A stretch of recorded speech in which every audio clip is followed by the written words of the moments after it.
Kumpulan khotbah lama, selamat datang di saluran kami. Di channel ini, kami akan memperkenalkan Anda, khotbah-khotbah lama dan bermakna dari para pendeta dan pembicara terkemuka. Ini adalah pelajaran abadi yang tidak lekang oleh waktu dan menginspirasi hidup kita. Kumpulan khotbah lama ini dibawakan oleh Pendeta Chris Muntu.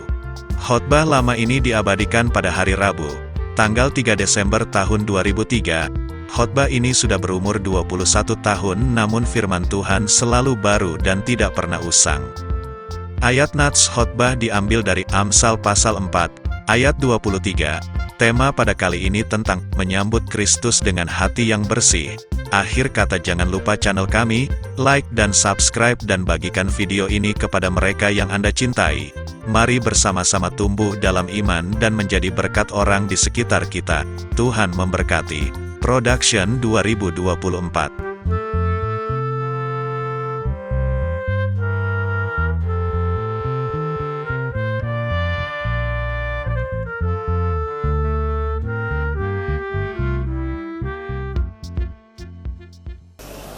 Kita selalu jumpa karena Tuhan. Amin. Haleluya. Hari ini hari tanggal 10 Desember dan saya hitung merupakan perjumpaan yang ke-10. Dan saya bersyukur bahwa kita lebih mengenal, kita lebih lagi mengenal ya.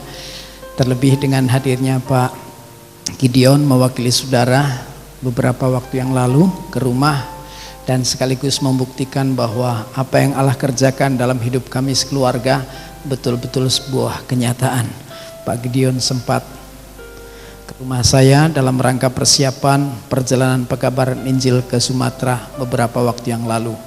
Jadi saya turut puas karena ada yang mewakili saudara hadir di sana. Jadi Pak Gideon sudah lihat kesaksian tentang rumah mujizat yang pertama dan yang kedua. Haleluya.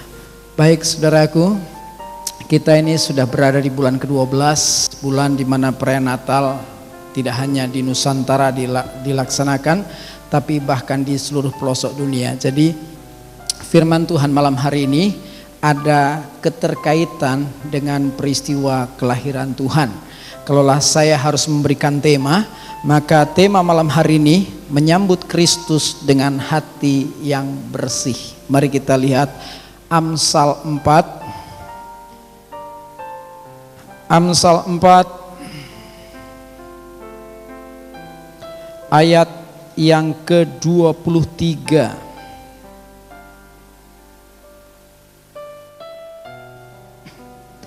Amsal 4 ayat 23, demikian firman Tuhan.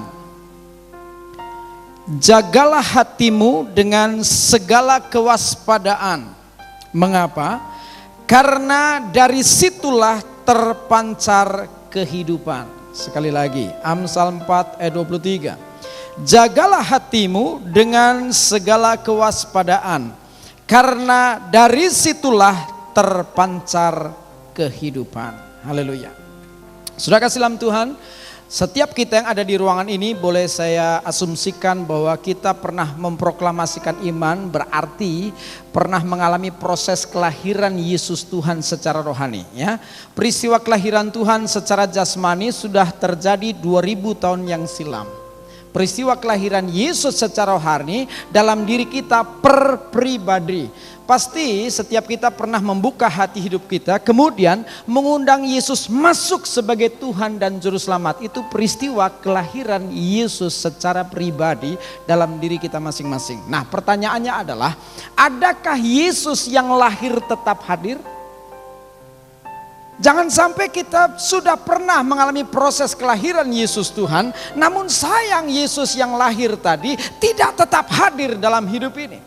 Hanya setiap mereka yang menjaga hatinya, hanya setiap mereka yang menjaga kehidupannya sajalah yang akan mengalami peristiwa kelahiran Tuhan yang akan tetap hadir sepanjang hidup kita. Amin saudaraku. Amin.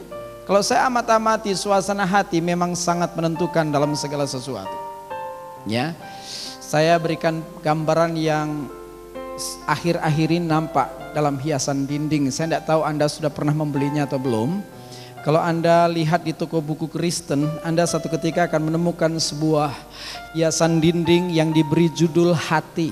Saya tidak tahu itu produksinya Pak Gideon atau bukan ya. Ada 6 kalimat menyertai. Saya bacakan dulu terlebih dahulu untuk saudara ya. Ada hiasan dinding, satu ketika Anda pasti menemukan. Diberi judul hati. 6 kalimat menyertai sebagai berikut. Hati yang gembira adalah obat yang manjur. Hati yang keras menemui jalan buntu.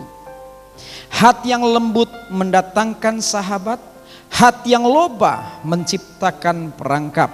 Hati yang bersih menjauhkan masalah. Hati yang licik mendatangkan musuh. Nah, dari 6 kalimat yang Alkitabiah ini, 6-6-nya Alkitabiah saudaraku, ya. Saya melihat bahwa suasana hati, saya sampai pada kesimpulan bahwa suasana hati turut menentukan. Anda butuh kesehatan atau stamina yang prima, suasana hati penentu. Anda pasti pernah menemukan data yang mengatakan bahwa persentase setiap mereka yang dirawat di rumah sakit berdasarkan kelemahan tubuh dan sakit penyakit ternyata hanya 25%, sementara selebihnya kelompok besar 75% disebabkan karena psikosomatis dalam bahasa medis. Anda pernah dengar psikosomatis ya? Gangguan jiwa, tekanan pada alam jiwa yang merubah sistem tubuh saudaraku. Nah, kalau Anda rindu mengalami stamina baik, ini merupakan jawaban saudaraku. Tidak hanya tubuh, jiwa, tapi roh juga. Amin. Apa artinya tubuh sehat kalau jiwa tidak? Apa artinya tubuh sehat, jiwa sehat kalau rohnya tidak? Saya melihat bahwa kalau kita sungguh memiliki kegembiraan di dalam Tuhan, ternyata itu akan menentukan stamina tubuh, jiwa, dan roh sampai tingkat rohani. Anda ingat wawancara Gendeng Pamungkas sebelum padanya disebut Paulus Gendeng Pamungkas? Di wawancara waktu itu dia ketua umum organisasi Santet se-Indonesia. Saudaraku, tentu tidak sembarang orang yang bisa duduk menjadi ketua umum ya. Kalau ilmunya tidak seberapa, disantet anak buah tumbanglah dia. Betul tidak saudaraku? Nah, ketika diwawancara ditanya, apa semua orang bisa disantet? Jawab Gendeng Pamungkas bilang begini, tidak, ada satu kelompok orang yang tidak bisa disantet. Bagaimana? Orang yang bagaimana? Gendeng Pamungkas jawab bahwa orang yang bawaannya sukacita. Sukacita secara lahiriah saja itu menyebabkan tidak mungkin santet masuk, apalagi kalau kita bersukacita di dalam Tuhan. Amin. Makanya Filipi 4 ayat 4 berkata, bersukacitalah senantiasa di dalam Tuhan. Sekali lagi kukatakan, bersukacitalah. Betul? Butuh apa? Butuh dibukakan jalan, jangan keraskan hati. Butuh apa? Anda butuh banyak teman, mari perhatikan sejauh mana hatimu lembut selama ini.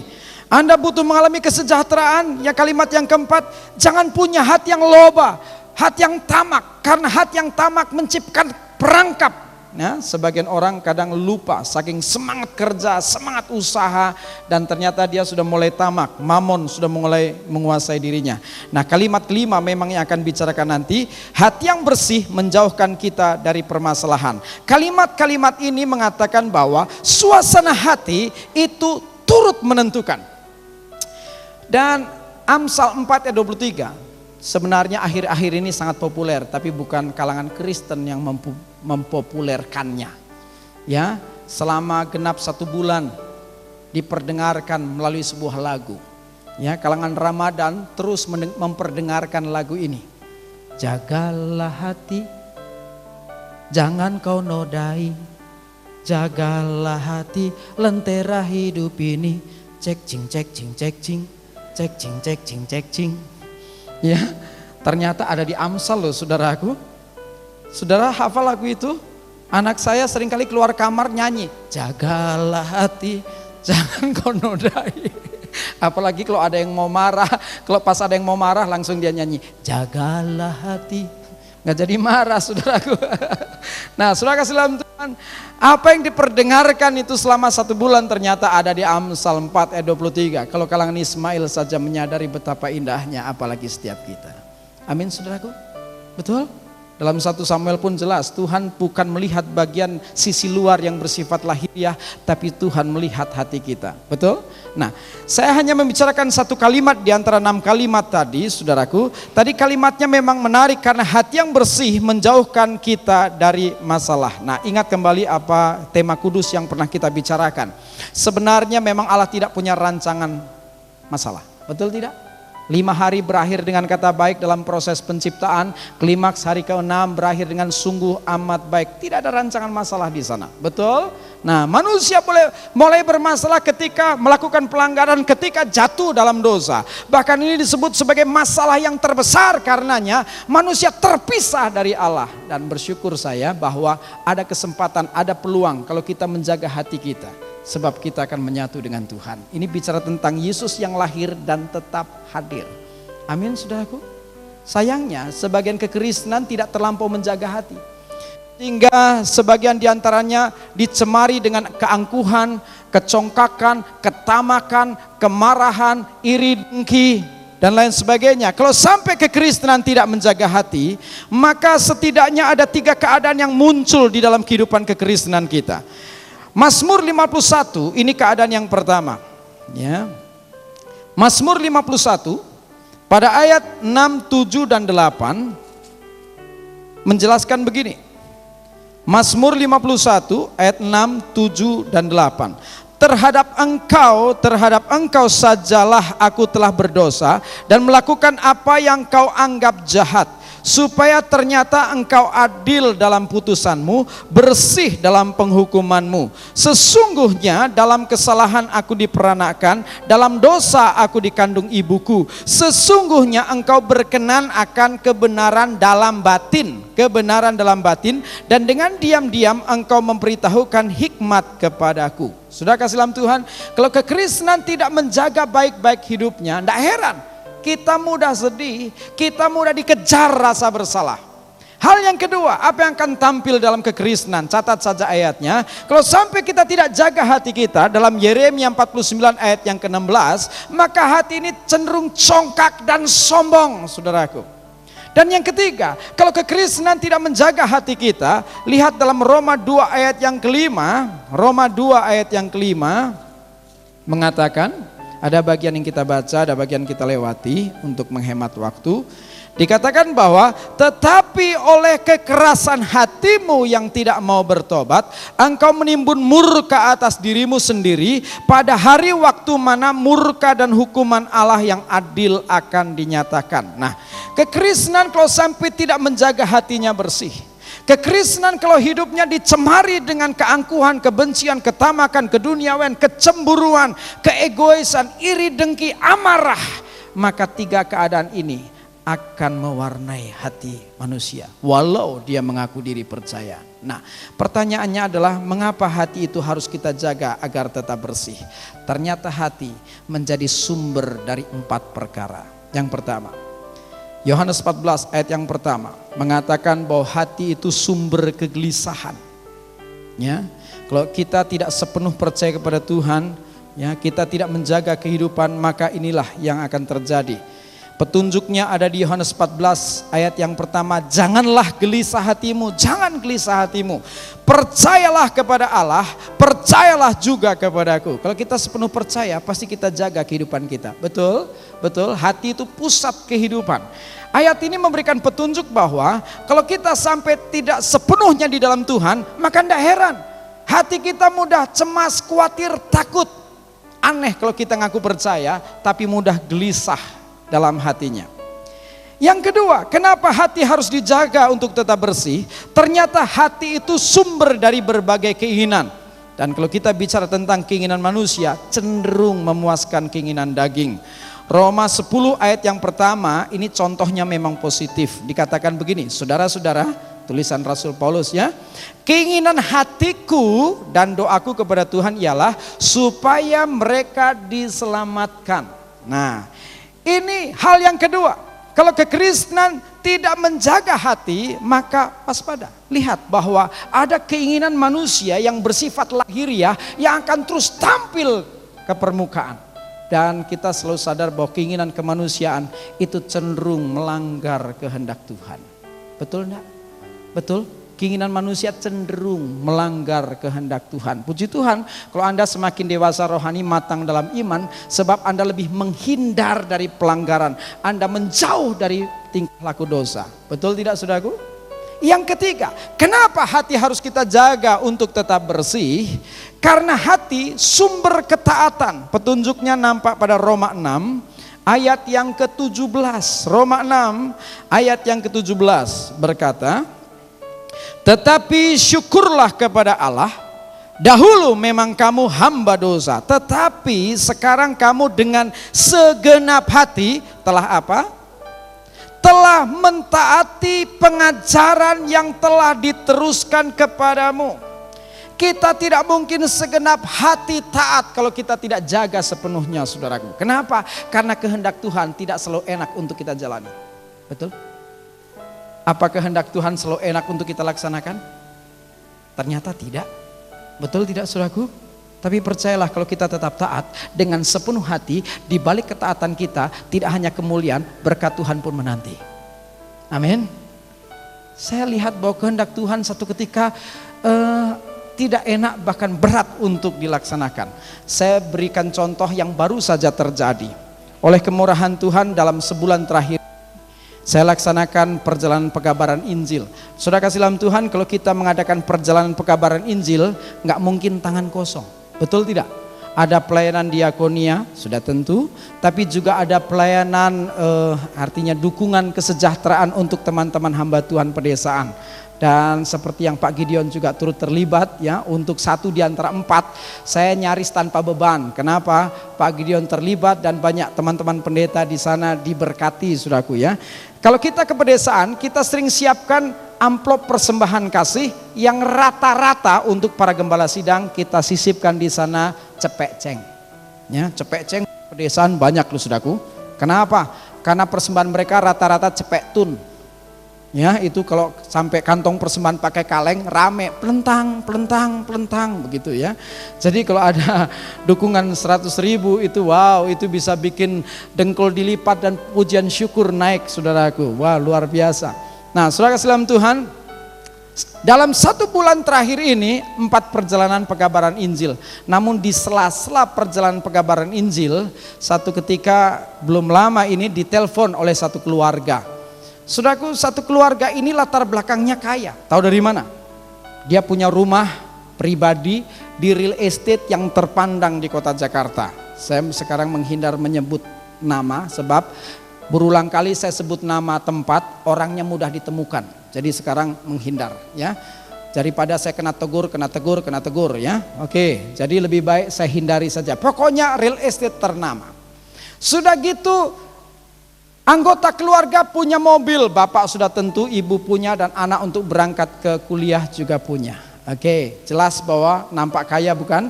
Masih plus punya villa di puncak yang lahannya 1 hektar, 2 bangunan ada di atasnya, plus kolam renang juga dibuat di sana.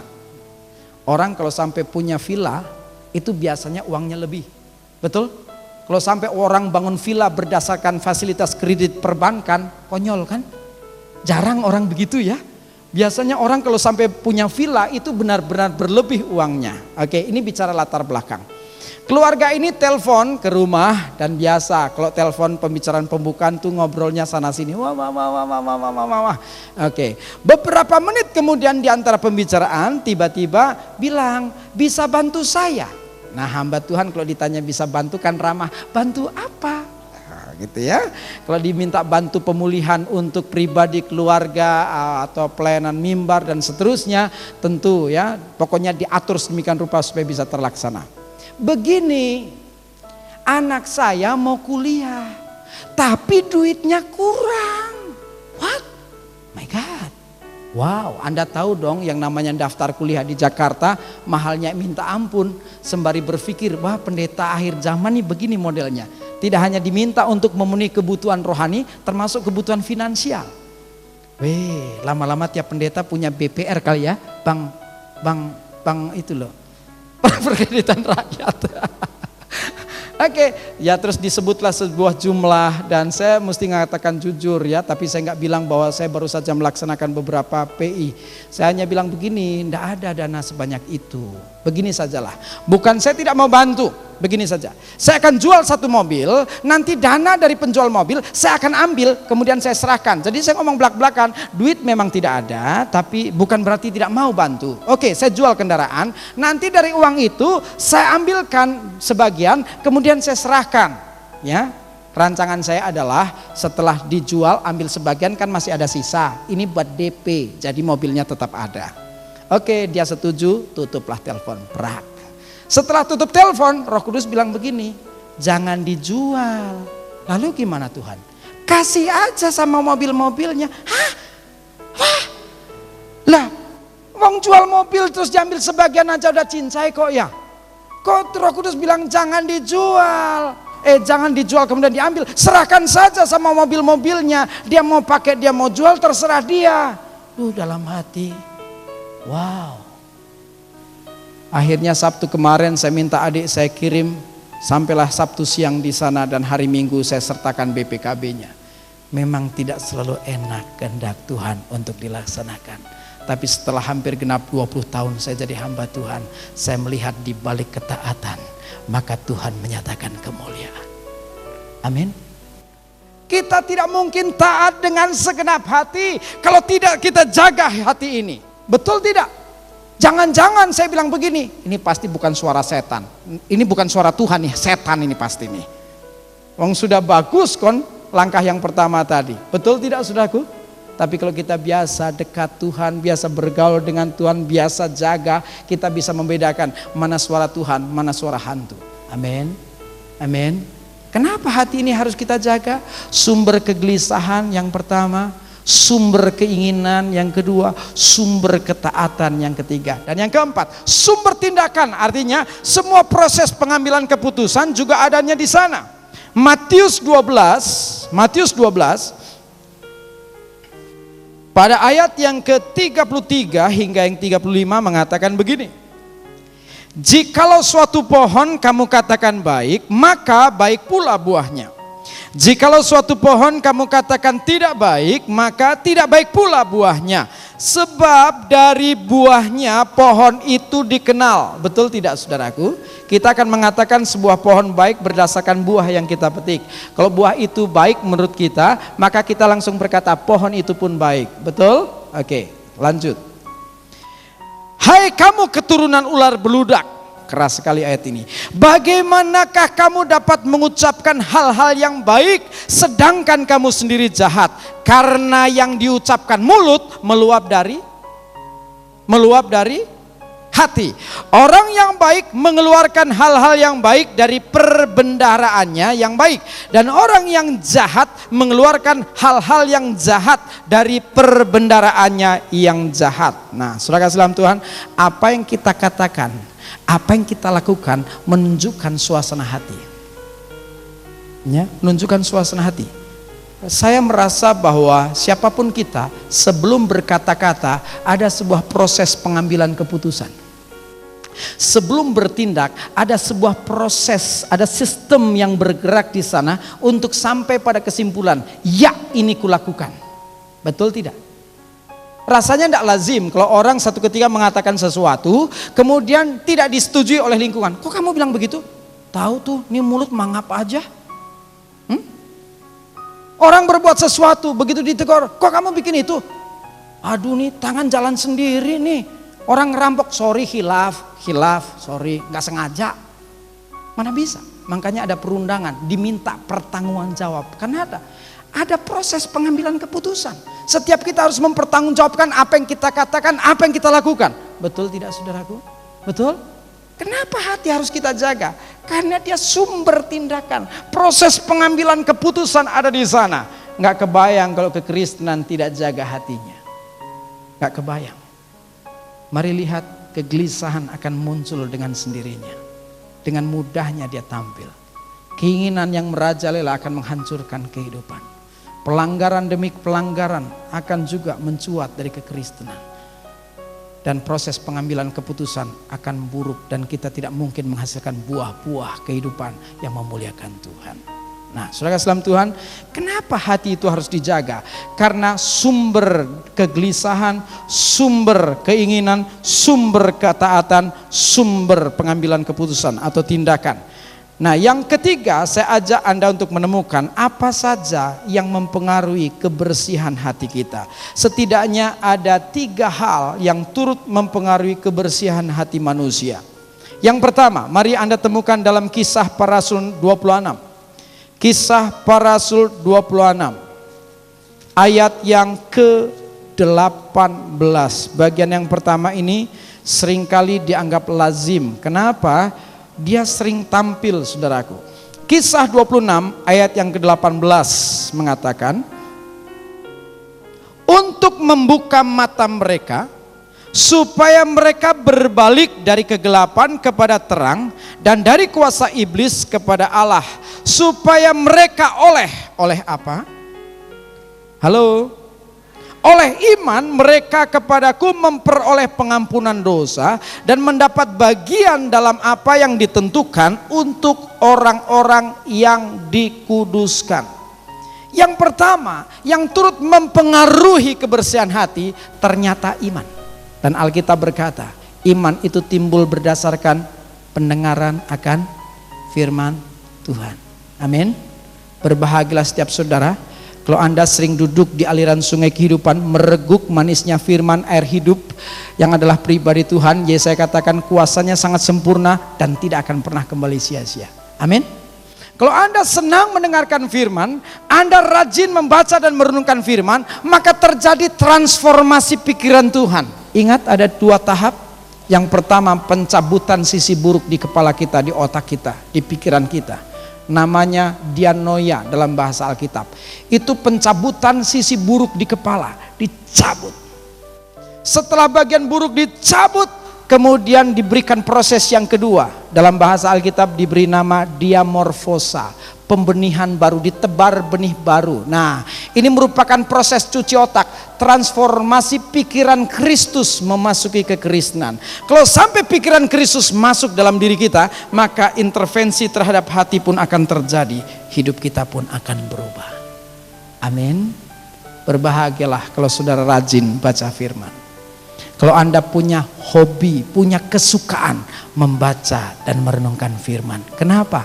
Terjadi transformasi pikiran Tuhan. Amin. Betapa indahnya kalau sampai pikiran Tuhan masuk hidup kita. Karena suasana hati akan dipengaruhi karenanya.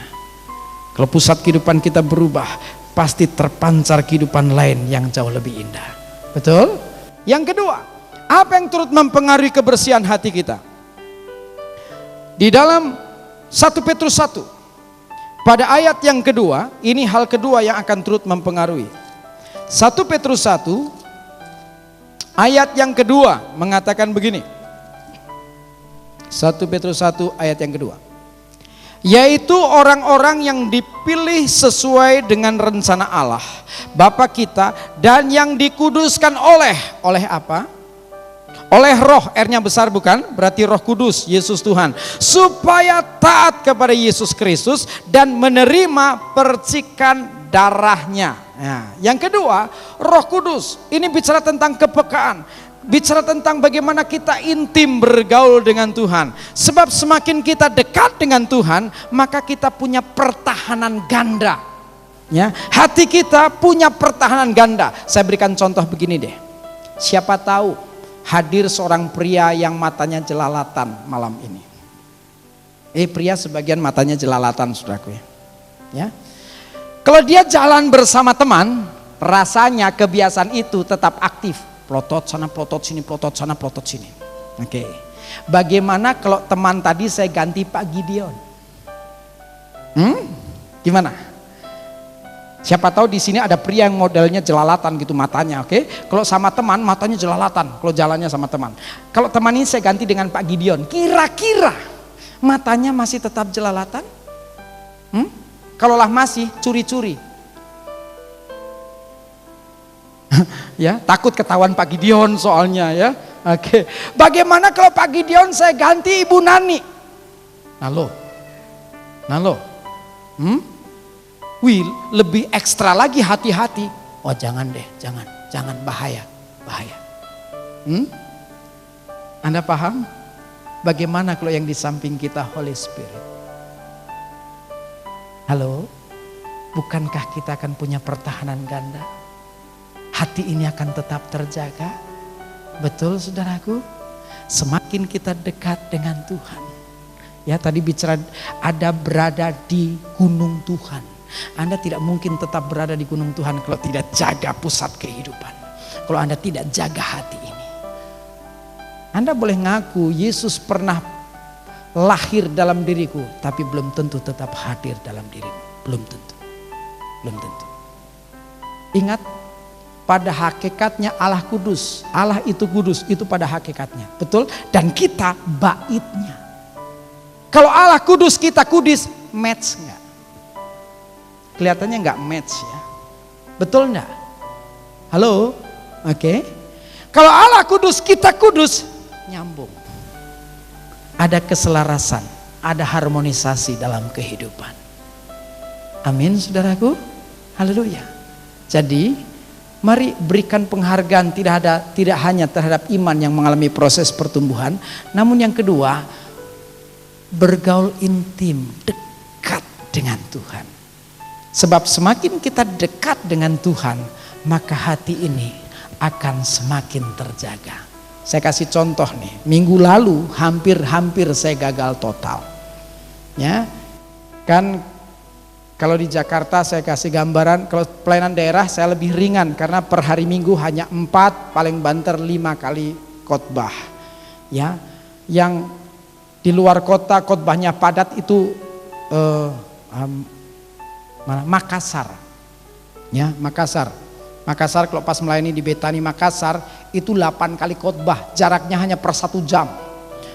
Itu luar kota yang paling padat. Nah, tapi rata kalau di Jakarta 78. Jadi saya merangkap, sayalah pengkhotbah sekaligus pembalap, saudaraku. Ya, pengkhotbah merangkap pembalap. Oke. Minggu kemarin tema ini saya paparkan. Ya, jadi sepanjang minggu temanya sama. Setelah 3 kali khotbah, saudaraku, saya menuju ke Jakarta Selatan. Oke, dan Anda tahu dong, kalau orang Jakarta dalam perjalanan apalagi ngejar waktu, kecepatannya agak lumayan ya. Tapi sisi lain orang Jakarta juga kalau bawa mobil, sebagian kayak jagoan. Sementara saya sedang atur waktu supaya pas, tiba-tiba ada orang yang nyalip saya dengan sangat kencang. Kaget saya. Wah, hampir terpelanting, saudaraku. Mana kecepatan saya juga cukup tinggi, ada orang yang jauh lebih tinggi dan langsung nyabet bagian depan. Waduh, kaget saya. Karena kaget, darah tiba-tiba naik. Kan saya pernah cerita latar belakang saya mengalami banyak kekerasan dan saya menekuni bela diri 8 tahun dan tiba-tiba langsung naik. Aduh, saudaraku, langsung darah naik. Baru saja naik, set. Roh Kudus bilang, barusan khotbah apa, nak? Itu darah tiba-tiba mendidih, langsung Roh Kudus dalam waktu hitungan detik, barusan khotbah apa ya? Jaga hati Bapak, sudah dijaga? Hatinya langsung dikendalikan, saudaraku. Hampir saja buka jas. Hampir saja buka jas. Pendeta urusan belakang, nah lo kan? Itu kan jadi parah punya, saudaraku. Ya, tapi indah kalau kita dekat dengan Tuhan. Satu ketika kemanusiaan kita nyaris gagal. Betul. Kalau saya tidak dekat dengan Tuhan, nggak kebayang, sangat memalukan. Betul enggak? Tiba-tiba pendeta langsung kejar, buka jendela. Apa kau? Tahu-tahu jemaat. Halo Pak Kris. Atau mungkin sesama pendeta, karena pendeta pengkhotbah merangkap pembalap.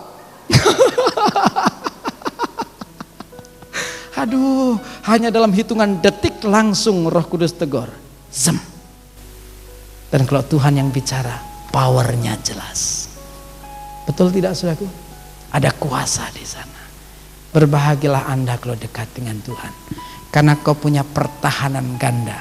Kemanusiaanmu yang punya peluang gagal menjadi tidak gagal karena bersama Roh Kudus. Amin. Hati-hati.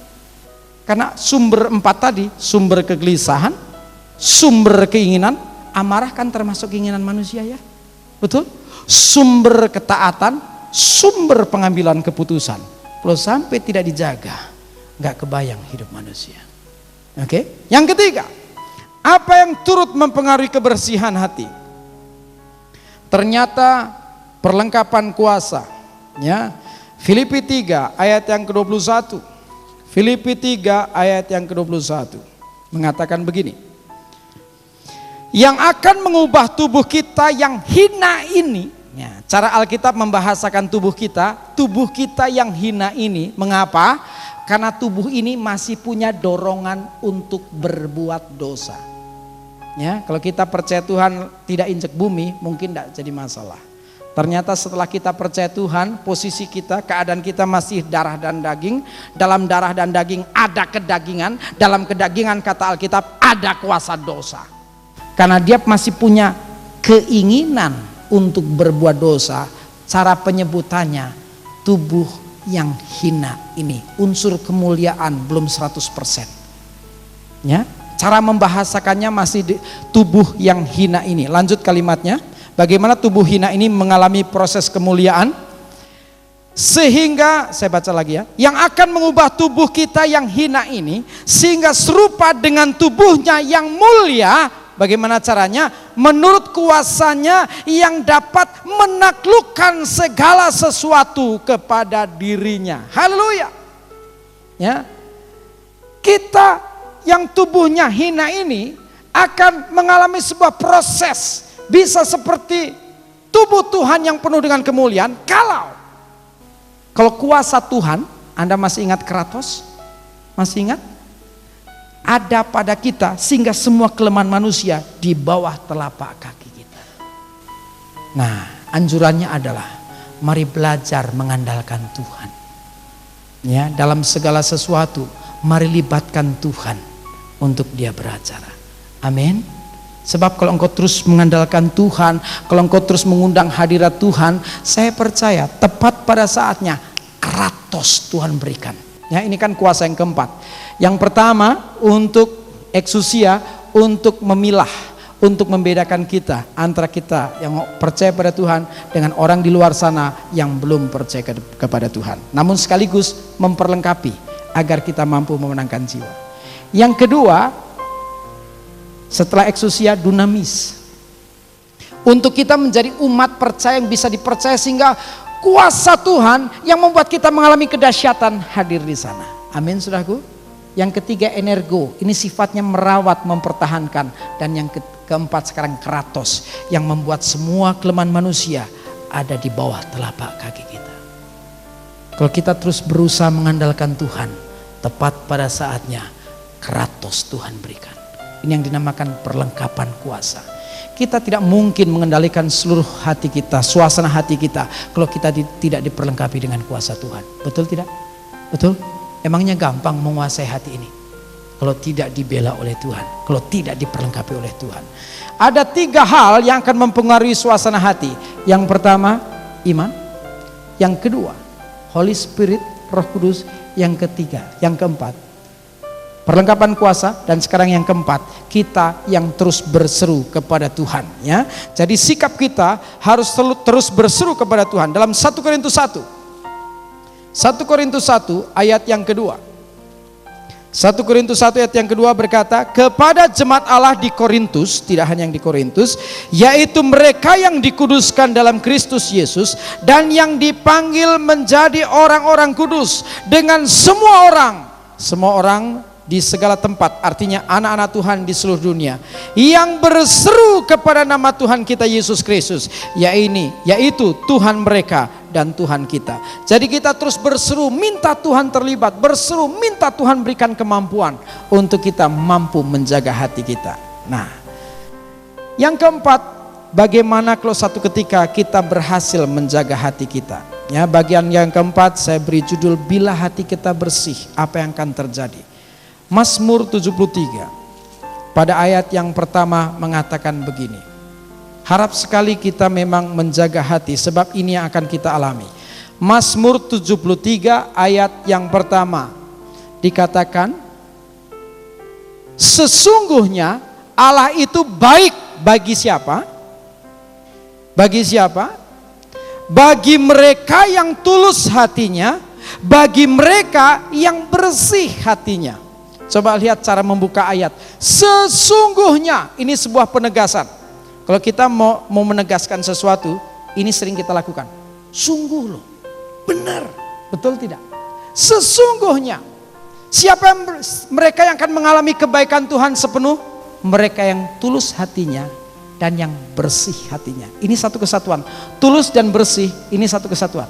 Kalau hati kita tidak bersih, rasanya tidak mungkin tulus, bulus lebih mungkin. Artinya punya maksud lain. Kalau hati kita bersih, maka kita bisa melakukan segala sesuatu dengan tulus. Amin. Nah, coba setengah menit Anda introspeksi sembari menghayati. Adakah Allah itu baik bagi saudara? Saya kalau diminta mengulang Allah itu baik berulang kali, tidak perlu sampai hitungan yang kelima, nadanya sudah tergetar. Kenapa? Karena semakin saya katakan Allah itu baik, semakin saya sadari siapakah saya ini disayang Tuhan. Siapakah saya ini diperhatikan oleh Tuhan. Amin saudaraku. Coba Anda ulang satu ketika berkata, Allah itu baik bagiku. Semakin Anda menghayati betapa Allah itu baik, semakin kita sadari betapa kemuliaan Tuhan, kasih karunia Tuhan itu besar buat kita. Betul? Buat siapa kebaikan Tuhan yang sesungguhnya? Buat mereka yang tulus hatinya, buat mereka yang bersih hatinya. Jadi berbahagialah kalau Anda menjaga hati. Kenapa? Anda akan menikmati kebaikan Tuhan. Anda rindu selalu menikmati kebaikan Tuhan? Tolong lambaikan tangan. Haleluya. Gimana caranya kita terus menikmati kebaikan Tuhan? Jaga hati untuk tetap bersih.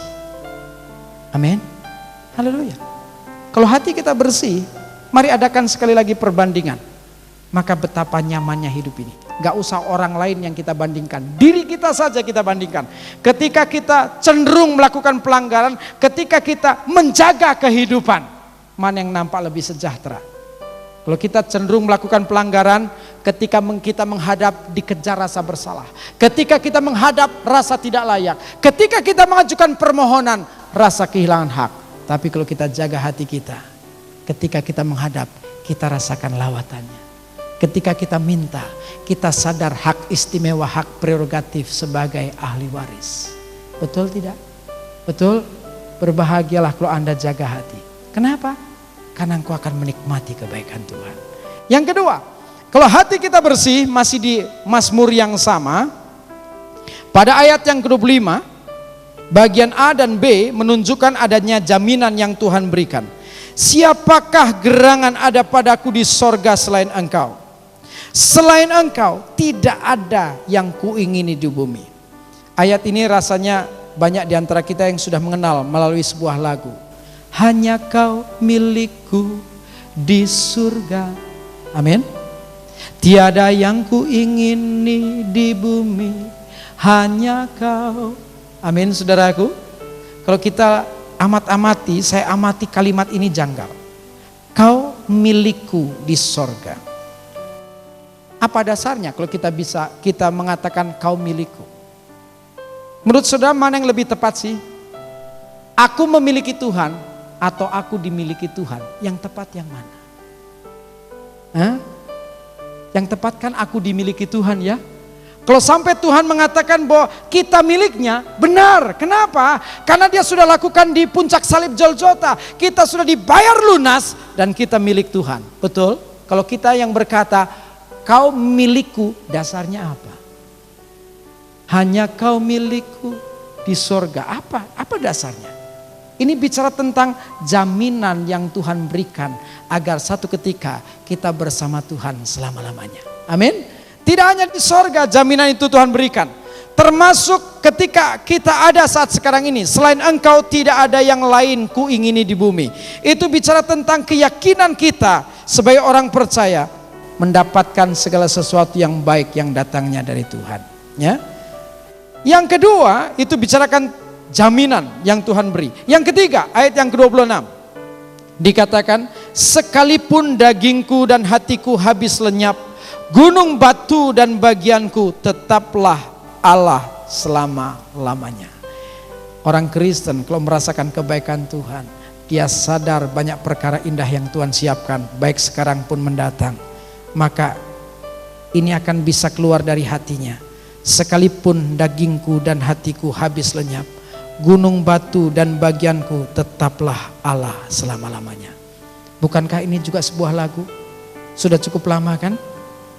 Sekalipun dagingku dan hatiku habis lenyap, gunung batuku dan bagianku, tetaplah Allah selama-lamanya. Orang kalau bersih hati, dia selalu merindukan Tuhan. Amin. Amin. Anda selalu merindukan Tuhan? Bukti bahwa kita bersih dalam hati kita, kerinduan akan Tuhan terus meluap. Sekalipun dagingku, hatiku habis lenyap, Engkaulah bagianku selama-lamanya. Ya. Yang keempat, pada ayat yang ke-28 dikatakan, tetapi aku ditegaskan 2 kali, berarti bukan orang lain. Tetapi aku suka dekat pada Allah. Aku menaruh tempat perlindunganku pada Tuhan Allah, supaya dapat menceritakan segala pekerjaannya. Tetapi aku suka dekat pada Allah.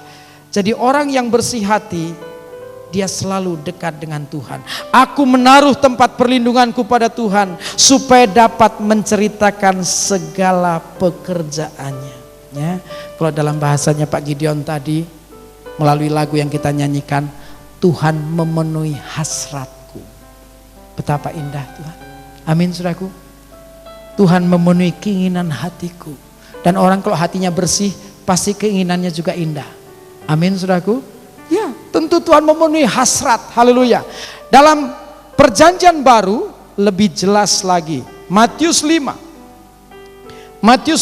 pada ayat yang kita temukan dulu, Matius 5, judul keseluruhan khotbah di bukit.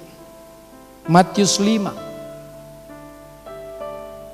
Anda sudah temukan Matius 5 ayat yang ke-8.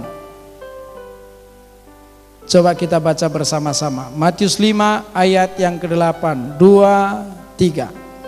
Berbahagialah orang yang suci hatinya. Mengapa? Karena mereka akan melihat Allah. Melihat artinya face to face, muka dengan muka. Seperti saya dengan Pak Gideon ini face to face, berhadap-hadapan.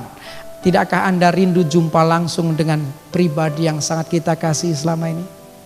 Kalau kita dalam hubungan kasih yang sangat indah, pasti rindu berhadap-hadapan. Betul?